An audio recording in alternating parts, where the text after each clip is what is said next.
ಶೋಭಾ, ಸುಶೀಲಾ, ಸುಶೀಲಾ, ನನ್ನ ಬೀಗ ಕೈ ಎಲ್ಲೋ ಕಾಣಿಸ್ತಾ ಇಲ್ಲ. ನೀನ್ ನೋಡಿದೇನು? ಇಲ್ಲ ಅತ್ತೆ. ಸರಿ ಹೋಯ್ತು, ಎದುರಿಗಿದ್ದೆ ನೀನು ಕಾಣಿಸೋದಿಲ್ಲ, ಇನ್ನು ಬೀಗ ಕೈ ಹೇಗೆ ಕಾಣಿಸುತ್ತೆ? ಶೋಭಾ, ನೀನ್ ನೋಡಿದೇನಮ್ಮ? ಇಲ್ಲಮ್ಮ. ಸರಿ, ಹಾಗಾದ್ರೆ ಆ ಬಜಾರಿನೇ ಕದ್ದಿರ್ಬೇಕು. ಯಾರಮ್ಮ? ಆ ಜ್ಯೋತಿನ? ಮತ್ಯಾರು? ಅವಳೇ. ನಾನ್ ತಗೊಂಡಿಲ್ಲ ಅತ್ತೆ. ಯಾರು ತಗೊಳ್ದಿರಾನೆ? ರೆಕ್ಕೆ ಬಂದು ಹಾರ್ ಹೋಗುತ್ತಾ? ಹಾ ಕೇಳು ಡಾರ್ಲಿಂಗ್, ಈಗಿರೋ ಪರಿಸ್ಥಿತಿನಲ್ಲಿ ಈ ಮನೇಲಿ ಏನು ಬೇಕಾದ್ರೂ ಆಗ್ಬಹುದು. ಹಗ್ಗ ಹಾವಾಗಬಹುದು, ಬೀಗದ ಕೈ ಮಾಯವಾಗಬಹುದು. ಮನೇಲೇ ಇರೋ ಕಳ್ಳರನ್ನ ಆ ಮಹಾದೇವನು ಹಿಡಿಯೋಕ್ ಸಾಧ್ಯ ಇಲ್ಲ. ಮಹಾದೇವನ ಕೈಲಿ ಆಗದೆ ಇರಬಹುದು, ಆದ್ರೆ ನನ್ ಕೈಲಾಗುತ್ತೆ. ಎಲ್ರೂ ನಿಮ್ ನಿಮ್ ಪೆಟ್ಟಿಗೆನ ತಗೊಂಬನ್ನಿ, ಹೋಗಿ.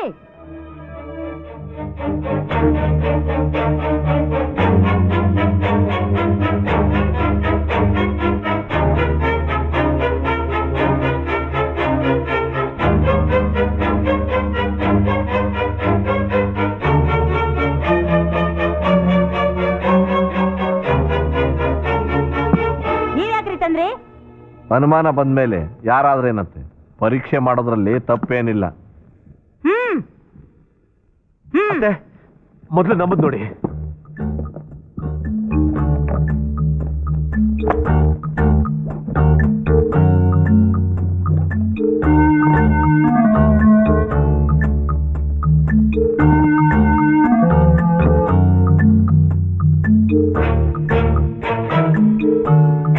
ನಿನ್ ಪೆಟ್ಟಿಗೆಯಲ್ಲೇ?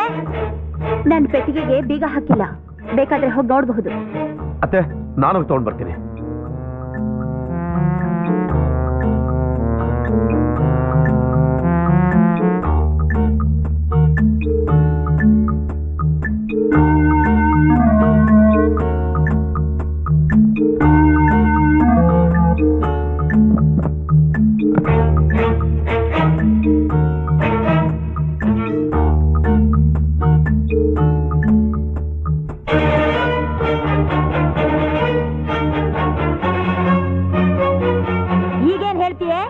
ಅತ್ತೆ, ಪ್ರತ್ಯಕ್ಷವಾಗಿ ನೋಡಿದ್ಮೇಲೆ ಹೇಳೋದೇನಿರುತ್ತೆ?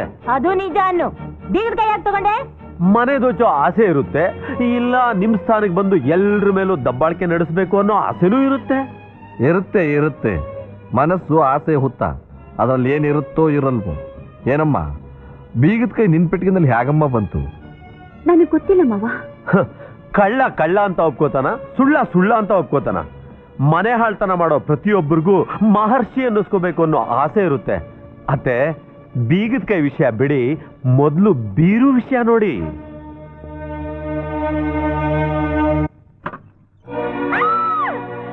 ಅಯ್ಯೋ, ನನ್ ಮನೆ ಹಾಳು ಮಾಡ್ಬಿಟ್ರಲ್ಲಪ್ಪ, ಒಡವೆಗಳೆಲ್ಲ ಕದ್ಕೊಂಡು ಹೋದ್ರಲ್ಲಪ್ಪ. ಅಯ್ಯೋ, ನನ್ ಮನೆ ಹಾಳು ಮಾಡ್ಬಿಟ್ರಲ್ಲಪ್ಪ, ಮನೆ ಹಾಳಾಗ್ಲಿ. ಅಯ್ಯೋ, ಗುಡಿಸಿ ಗುಂಡಾಂತರ ಮಾಡ್ಬಿಟ್ರಲ್ಲಪ್ಪ, ಅವ್ರ ವಂಶ ನಿರ್ವಂಶ ಆಗ್ಲಿ. ಯಾಕೆ ಬಡ್ಕೋತಾ ಇದ್ದೀಯಾ? ನೀನು ಶಾಶ್ವತ ಅಲ್ಲ, ನಾನು ಶಾಶ್ವತ ಅಲ್ಲ, ಇನ್ನು ಈ ಒಡವೆ ಐಶ್ವರ್ಯ ಶಾಶ್ವತವಾಗಿರುತ್ತೇನೆ. ಹೋದ್ರೆ ಹೋಗುತ್ತೆ ಬಿಡೆ. ಸಾಕು, ಸುಮ್ನಿರಿ. ಇಂಥ ಹೊತ್ನಲ್ಲೂ ನಿಮ್ ಪುರಾಣ ಓದಿ ನಾನು ಹೊಟ್ಟೆ ಉರಿಸ್ಬೇಡಿ. ಲೇ, ಎಲ್ಲಿಟ್ಟಿದ್ಯೆ ಕದ್ದು ಒಡವೆ ಹಣ? ಎಲ್ಲಿಟ್ಟಿದ್ ಮಗಳೇ? ನನಗೆ ಗೊತ್ತಿಲ್ಲ. ನನಗ್ ಗೊತ್ತಿಲ್ಲ ಅಂದ ತಕ್ಷಣ ಬಿಟ್ಬಿಡ್ತೀನಿ ಅಂತ ತಿಳ್ಕೊಂಡಿದೀಯಾ? ಬೀಗದ ಕೈ ಕದ್ದವಳು ಒಡವೆ ಕದ್ದಿರ್ದೇ ಇರ್ತೀಯಾ? ಎಲ್ಲಿಟ್ಟಿದ್ದೀ ಬೊಗಳೇ? ಮಾತಾಡಮ್ಮ, ಸುಮ್ಮನಿದ್ರೆ ನೀನೇ ಕಳ್ಳಿ ಅಂತ ನಿರ್ಧಾರ ಮಾಡ್ತಾರೆ. ಮಾವ, ನೀವು ಇವ್ರ ಮಾತು ನಂಬ್ತೀರಾ? ನಂಬೋದು ಬಿಡೋದು ಮುಖ್ಯ ಅಲ್ಲಮ್ಮ. ನಿನ್ನ ಮೇಲೆ ಎಲ್ರಿಗೂ ಸಂಶಯ ಬಂದಿದೆ, ನಿಜ ಏನು ಅಂತ ಹೇಳಮ್ಮ. ನಾನು ತಗೊಂಡಿಲ್ಲ, ಇದಕ್ಕಿಂತ ಹೆಚ್ಚಿಗೆ ಏನ್ ಹೇಳಿ ಮಾವ? ವಿನಾಕಾರಣ ಅಪವಾದ ಹೊತ್ಕೊಳ್ಳೋದು ಒಳ್ಳೇದಲ್ಲಮ್ಮ. ಮಾವ, ನೀವ್ಯಾಕೆ ಸುಮ್ಮನೆ ಇವಳ ಹತ್ರ ಬೇಡ್ಕೋತೀರಾ? ಜಾಣನಿಗೆ ಮಾತಿನ ಪೆಟ್ಟು, ದಡ್ಡನಿಗೆ ದೊಣ್ಣೆ ಪೆಟ್ಟು ಅನ್ನೋ ಹಾಗೆ ಪೊಲೀಸ್ನವ್ರನ್ನ ಕರೆಸಿದ್ರೆ ಅವರೇ ಇವಳು ಬಾಯಿ ಬಿಡಿಸ್ತಾರೆ. ಶೋಭಾ, ನನ್ನ ಎದೆ ಒಡೆದು ಹೋಗಕ್ ಮುಂಚೆ ಪೊಲೀಸ್ ಸ್ಟೇಷನ್ಗೆ ಫೋನ್ ಮಾಡಮ್ಮ. ಫೋನ್ ಮಾಡ್ತೀನಿ, ನಿಜವಾದ ಕಳ್ಳನ್ನ ತೋರಿಸ್ತೀನಿ.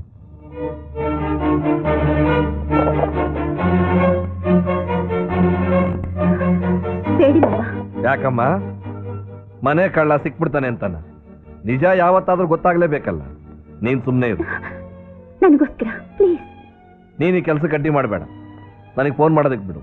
ಇಲ್ಲ ಹಣ ಒಡವೆ ಏನಾಯ್ತು ಅಂತ ಹೇಳು. ನಿಮ್ಮ ಹತ್ರ ಇಂಥ ವಿಷಯ ಎಲ್ಲ ಹೇಳ್ಬಾರ್ದು. ಆದ್ರೆ ಏನ್ ಮಾಡ್ಲಿ, ಬೇರೆ ದಾರಿನೇ ಇಲ್ಲ. ಈ ಮನೆ ಅಳಿಯ ಎಂಥವನು ಅಂತ ನಿಮಗ್ ಗೊತ್ತೇ ಇದೆ. ಅವನಿಗೆ ಬೇರೆ ಹೆಣ್ಣಿನ ಜೊತೆ ಸಂಬಂಧನೂ ಇದೆ. ಮೊನ್ನೆ ದೇವಿ ಕೊಡ್ಬೇಕು ಅಂತ ಅತ್ತೆ ಹತ್ರ ಸುಳ್ಳು ಹೇಳಿ ಸುಶೀಲನ್ ಕುತ್ಕೆಲಿದ್ದು ಸರನ ಇಟ್ಕೊಂಡೊಳಗೆ ತಗೊಂಡು ಹೋಗ್ಕೊಟ್ಟಿದ್ದಾನೆ. ಅದ್ ನಿನಗೆ ಯಾಕೆ ಗೊತ್ತು? ಆ ಹೆಂಗ್ಸ್ನ ನಾನು ದೇವಿಗುಡಿಲಿ ನೋಡಿದೆ. ಅವಳ ಕುತ್ತಿಗೆಯಲ್ಲಿ ಸುಶೀಲನ್ ಸರ ಇತ್ತು. ನಿಮ್ಮ ಅಳಿಯನೇ ಒಡವೆ ಹಣನೆಲ್ಲ ಕದ್ದು ಅವಳು ಕೊಟ್ಟು ಬೀಗದ ಕೈನ ನನ್ನ ಸೂಟ್ಕೇಸಲ್ಲಿ ಹಾಕಿರ್ಬೇಕು. ಈ ಸರದ ವಿಷಯ ಅವತ್ತೇ ನೀನು ನನಗೆ ಯಾಕೆ ಹೇಳಲಿಲ್ಲ? ನಮ್ಮ ಮನೆ ಮರ್ಯಾದೆ ಬೀದಿ ಪಾಲಾಗದೆ ಇರಲಿ ಅಂತ. ನಿಜ ಹೇಳಿದ್ರೆ ನಿಮ್ಮ ಮಗಳು ಸಂಕಟ ಪಡ್ತಾಳೆ ಅಂತ. ನೀವೀಗ ಪೊಲೀಸ್ನವ್ರನ್ನ ಕರೆಸಿದ್ರೆ ನಾನು ನಿಜ ಹೇಳಬೇಕಾಗತ್ತೆ. ಕಳ್ಳನಿಗೆ ಕೈಗೆ ಬೇಡಿ ಹಾಕಿ ಹೊರಗಡೆ ಕರ್ಕೊಂಡು ಹೋಗ್ತಾರೆ. ಆಮೇಲೆ ನಿಮ್ಮ ಮಗಳ ಗತಿ ಏನು? ಈ ಸಂಸಾರದ ಘನತೆ ಏನಾಗುತ್ತೆ? ಅದಕ್ಕೋಸ್ಕರ ಮಾಡದೇ ಇರೋ ಅಪವಾದನ ನಿನ್ನ ಮೇಲೆ ಹೊರಿಸ್ಕೋತೀಯಾ? ಪರವಾಗಿಲ್ಲ ಮಾವ, ನಾನು ಎಷ್ಟೋ ಅಪನಿಂದೆಗಳನ್ನ ಹೊತ್ತೋಳು. ಕಣ್ಣೀರು ನನಗೆ ಇರಲಿ, ಈ ಮನೆ ಮಗಳ ಕಣ್ಣಲ್ಲಿ ನೀರು ಬರೋದನ್ನ ನಾನು ಸಹಿಸಲ್ಲ. ನೀನ್ ಹೋಗಿ ವಿಚಾರಿಸಿದ್ರೇನೆ ನಿಜ ಹೊರಗೆ ಬರೋದು. ಹೋಗೋಣ. ಜೊತೆ ಬೀರೋಲಿದ ಹಣ ಒಡವೆಲ್ಲ ಏನಾಯ್ತು? ನನಗೆ ಗೊತ್ತಿಲ್ಲ ರೀ. ಗೊತ್ತಿಲ್ಲ?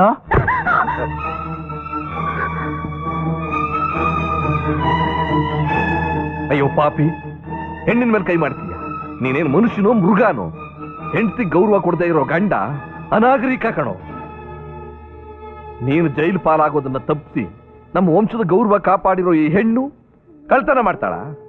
ಮನೆ ಮರೆತು ನಿನ್ನ ಜವಾಬ್ದಾರಿನ ಮರೆತು ಮಾನ ಮರ್ಯಾದನೆ ಬಿಟ್ಟು 3 ಹೊತ್ತು ಕುಡ್ಕೊಂಡು ಬಿದ್ದಿರೋ ನಿನಗೆ ಈ ಮನೆಯಲ್ಲಿ ಏನ್ ನಡೀತಾ ಇದೆ ಅನ್ನೋದಾದ್ರೂ ಗೊತ್ತೇನೋ? ನಿನ್ನ ಭಾವ ಸಭ್ಯನ ಹಾಗೆ ನಾಟಕ ಆಡಿ ಮನೆನ ಮುಳುಗಿಸ್ತಾ ಇದ್ದಾನೆ. ಇದನ್ನ ಅರ್ಥ ಮಾಡ್ಕೊಳಕ್ ಯೋಗ್ಯತೆ ಇಲ್ಲದೆ ಇರೋ ನಿಮ್ಮಮ್ಮ, ನಿನ್ ತಂಗಿ ಅವನ ಜೊತೆ ಅವನ ತಾಳಕ್ಕೆ ಕುಣಿತಾ ಇದ್ದಾರೆ. ಇದ್ರ ಪರಿಣಾಮ ಏನು? ಕಳ್ಳತನ. ಹಣ ಒಡವೆನ ಕದ್ದೋನು ನಿನ್ನ ಭಾವ. ನಿನ್ನ ತಂಗಿ ಸಂಸಾರ ಉಳಿಸೋಕೋಸ್ಕರ, ನಮ್ಮ ಕುಟುಂಬದ ಗೌರವನ ಕಾಪಾಡಕ್ಕೋಸ್ಕರ ಯಾರು ಏನೇಂದ್ರೂ ಮೌನವಾಗಿದ್ದ ನಿನ್ನ ಹೆಂಡತಿ ಮೇಲೆ ಕೈ ಮಾಡ್ತೀಯಾ?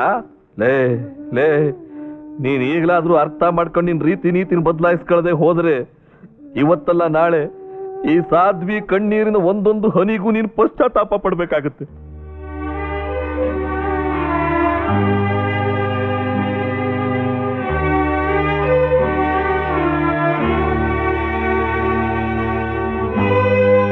ಸಾರಿ.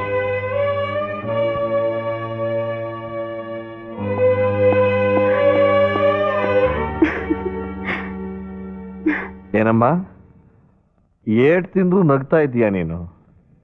ಹೊಡಿಲಿ ಬಿಡಿ, ಅವ್ರಿಗೆ ತಾನೇ ಅಧಿಕಾರ ಇರೋದು.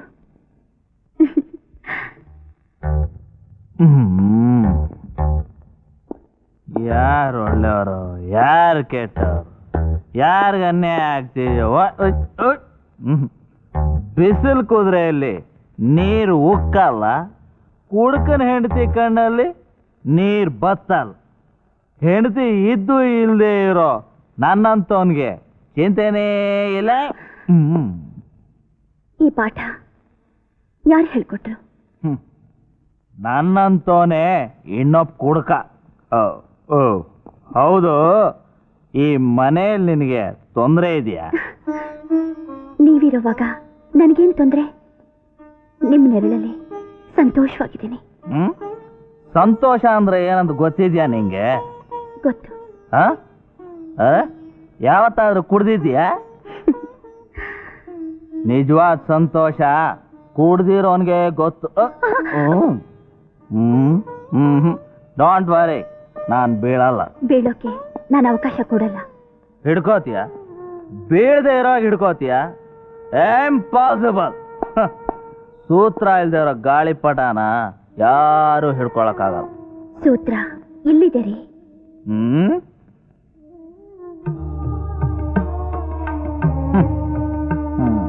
ನನ್ನಿಂದ ದೂರ ಹೋಗೋಕೆ ನಿಮ್ಮನ್ನ ಯಾವತ್ತೂ ಬಿಡಲ್ಲ. ಬನ್ನಿ.